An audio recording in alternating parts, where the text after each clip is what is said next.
So tell me, how do you think influencing can influence or better students' lives? Say, content creation. You don't have to start with a big following, obviously. 100%.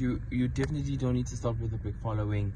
But how influencing can change the student's life is it's simple.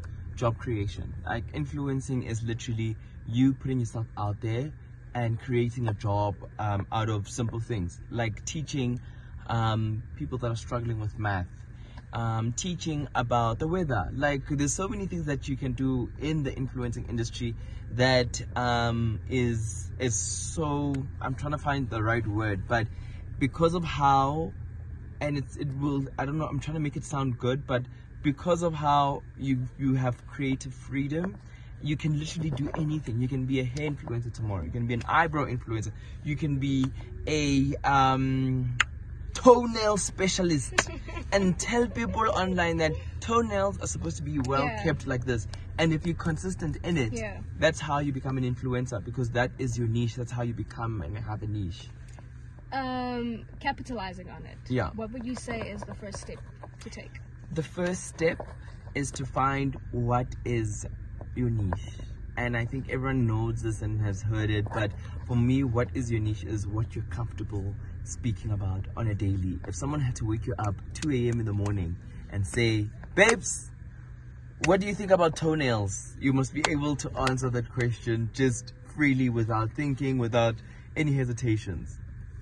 Then when you discover your niche and you discover what works for you, you then realize that, okay, cool, how do I then monetize it?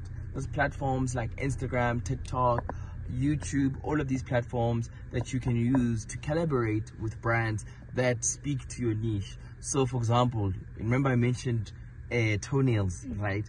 There are brands that specialize in toenails, and then you will merge and collaborate with those brands because they speak the same messaging as you. And that creates what? An income. Yeah. And now you become trustworthy. And when you become trustworthy as an influencer, you then have what we call influence. When you have influence, then you then create a series of consistency of your craft and just elevate it and change, because we're mammals of habits. The moment we get used to something, we'll definitely tune out, or whatever it may be. So you need to consistently elevate, figure out, okay, cool, how do I now start speaking about pedicures? What's in style? Getting a deal with Tammy Taylor. You get me getting a deal. Do you want to own a franchise? Do you want to teach toenail hygiene? Or do you want to teach why do people have a fetish for toenails? There's so many ways. So it's just what you like doing, researching about it, and being an expert in it. Thank you so much. Who is your biggest influence? My biggest influence has to be everyday people.